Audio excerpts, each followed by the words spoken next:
Greetings, ladies and managers, and welcome to this latest iteration of the web series The Survivor Becomes a Dungeon. If you're new to the series, there is a playlist listed down below in the description. And as always, I hope that you enjoy. Chapter 77, Isak Point of View. Things had settled down around the haven. The Empress and her ladies, and almost all the Drake Wardens had just left towards the horizon, leaving them with 2 Drake Wardens who were apparently supposed to be tending to the eggs that they had given to Vitmori. Speaking of Vitmori, it looks like he walks amongst them now. Isak wasn't too sure of what to make of the man. He had listened to a few stories Zasita had shared of Vitmori's world and the things Vitmori had survived. Yet, when he saw him, he could see what Zasita talked about. The pressure he exuded was on par with the veteran adventurers, and even the paladins of the church that he had seen passing by while serving as a guard. Despite the kindness Vitmori displayed, Isak felt that something was off. He felt Vitmori was too put together for a man who had slaughtered thousands of undead and slain several dozen men and women. Isak couldn't even imagine the burden of killing another sentient being, let alone the supposed kill count Vitmori managed to accrue. It unnerved him, though. At the same time, he couldn't help but wonder how strong someone would have to be to achieve the feats that he had heard about, especially as the human in the world without mana. Though, as he sat up by the old fireplace outside to start sharpening his blade, he spotted a crowd forming as Vitmori and Rhiannon left the longhouse. The duo made their way into a clearing and started talking, though the fact that people were beginning to cluster around had piqued his curiosity. Making his way over, he sidled up to beside Cinco and spoke.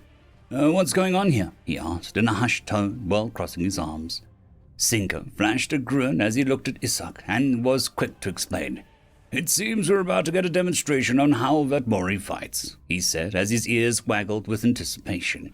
Though Cinco looked vaguely startled for a moment but immediately relaxed as their very earth shifted. A sort of sparring ring with a fence formed in mere moments, separating the people from the duo. Isak glanced over at Cinco curiously. "You okay?" he asked as the others started to spread out more evenly around the quickly formed ring. Cinco flashed a bit of a smile. "Yeah, sorry, I just felt the ground shifting. I didn't realize Vitmori could shape the earth so quickly without chanting or preparing a spell. I wasn't expecting it at all," he explained, before looking back at the forming spectacle. Isak nodded intently, deciding to step closer and watch the fight as closely as he could manage.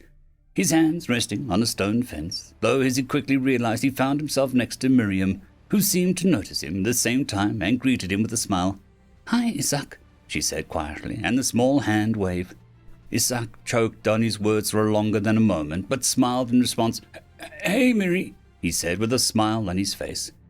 "Oh, where's my hay?" Trisha asked with an amused look on her face as she peeked around from the other side of Miriam before settling against the stone fence. He didn't even realize that she was there and cleared his throat. "Hey, Trisha, what are you all up to?" he asked as he managed to properly collect himself now that he had a topic to focus on, glancing over at Rhiannon and Vitmori as they seemingly discussed some more, having waved Zasita over. Trisha grinned as she looked at Vitmori and Rhiannon. "Well, I gotta see how Vitmori fights so that I can get an idea of what sort of weapons he uses.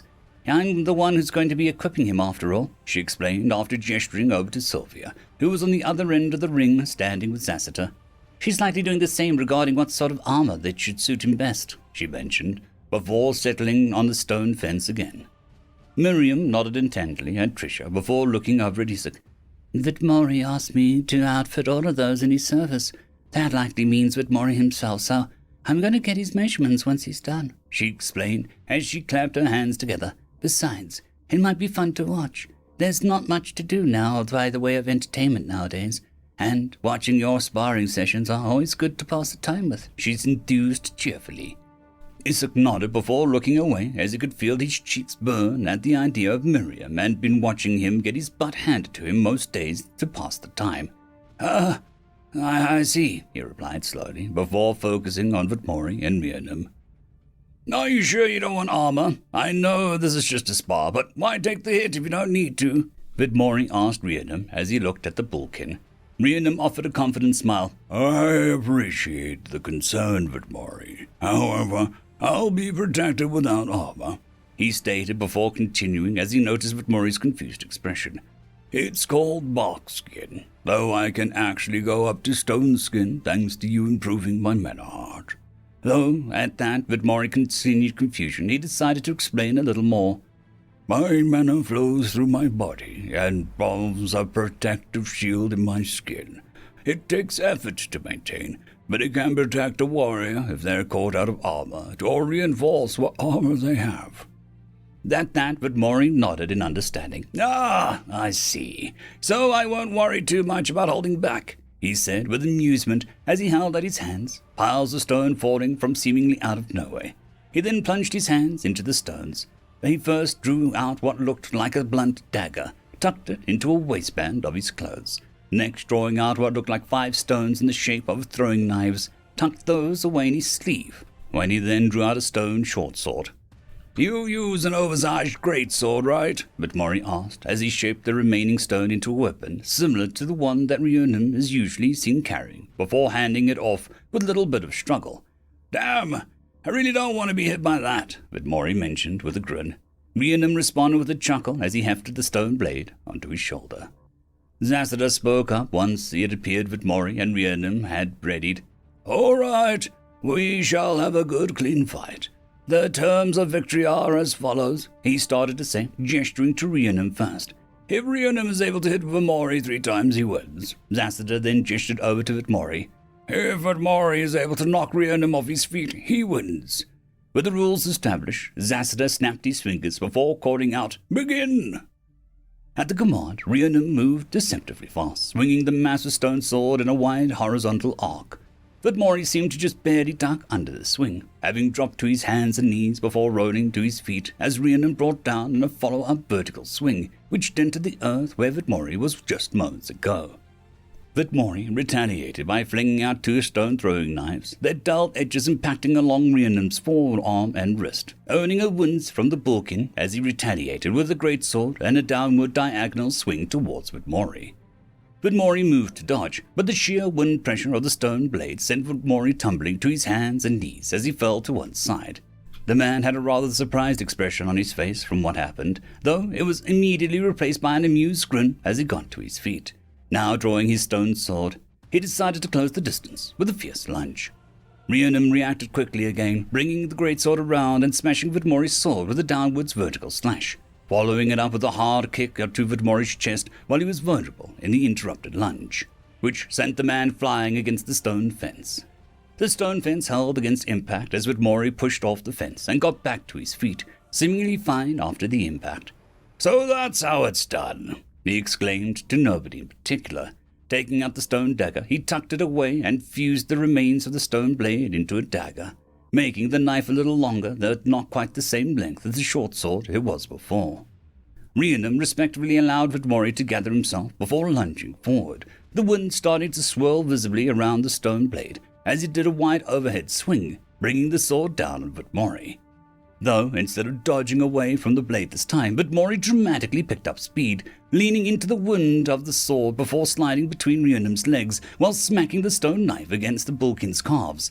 Though, as Vidmori went to get back to his feet, he stumbled and rolled, losing his footing as the speed burst he managed to use a moment ago appeared to run out and ruined his momentum.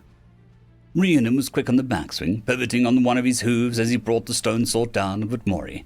However, he was anticipating Vidmori to have moved faster to avoid the swing. Instead, there was a resounding crack and a sickening crunch as Rhiannon cleaved through Vidmori's waist. Screams of panic were heard from the crowd as Isak's skin went cold, wondering if he'd just witnessed a death.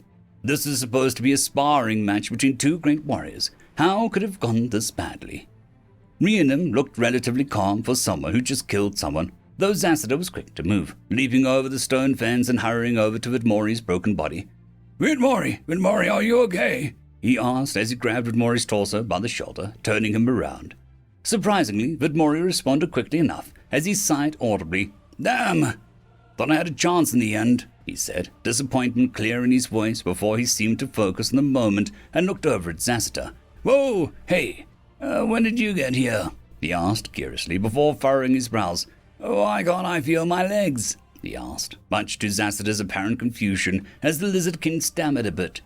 Being somewhat propped up by Zessida, Vidmori looked down at himself and seemed somewhat surprised. "Ah, that's why I can't feel my legs. Well, I suppose that's my loss," he said as he looked over at Rhiannon before glancing up to Zessida. "Do you mind, bringing my legs over? I think I should be able to reattach them myself." Zessida still looked rather confused, but nodded as he gingerly laid Vidmori on his back when he stepped away, going over and grabbing the lower half of Vidmori's body.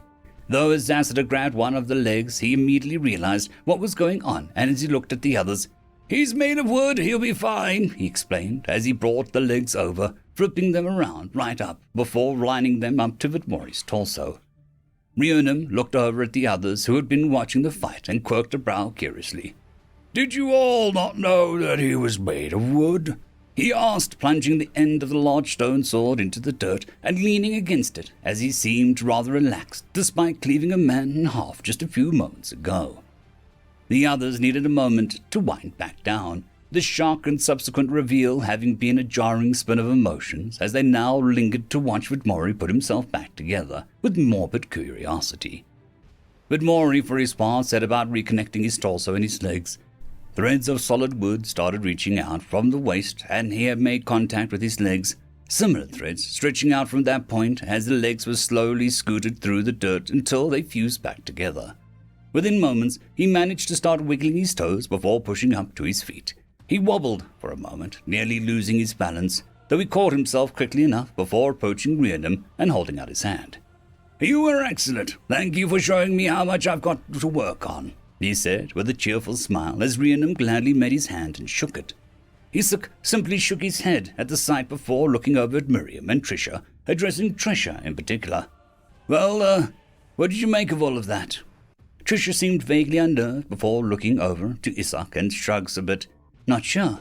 From what I could tell, Vidmori isn't particularly weak, but Rhiannon simply outclassed him in overall ability," she considered, gradually collecting herself as she spoke. "I think Vidmori likes to be quick on his feet, preferring small blades and throwing knives based on what he made for himself. However, I have a feeling that this is what he resorted to using out of convenience. Ultimately, I'll have to ask him what he would like for himself," she explained as he pushed away from the stone fence. Miriam seemed to have calmed down from earlier, looking rather embarrassed as she was one of the few who had screamed after seeing Vidmori cleaved in two. "I think that I would like to see less dismemberments in sparring matches. Otherwise, it was quite impressive display from Rhiannon," she said with a small smile before looking over at Vidmori. "Not to dismiss Vidmori or anything, he performed valiantly against a much more powerful opponent. I'm certain it's only a matter of time until he's able to fight on par with a warrior like Rhiannon," she expressed encouragingly, though Isak wasn't sure who she was trying to support since Vidmori was off talking with Rhiannon while cleaning up the sparring ring. The earth and stone shifted as it all started to sink into the ground. Trisha nearly fell over as she failed to notice the fence disappearing until it was almost too late. Isak smirked with amusement at Trisha having to catch herself, though as he looked back over at Vidmori and Rhiannon, as some small part of him felt confident that he could probably take on Vidmori as he was right now. Though another part of him had to wonder, if Rhiannon was that strong, how powerful was Basti if she managed to slaughter Rhiannon before he could put up a proper fight? End of chapter. I would like to thank the T5 peeps, Cam Maxwell, Casper Arnholtz, Bushmaster 177, Leslie 517, Red Panda 121, Cold War Boomerwaffen, Lightsjoc, Dragzoon W.R.E, Lord Azrekahl, Severin Cerberus, and Arcadian. Thank you very much.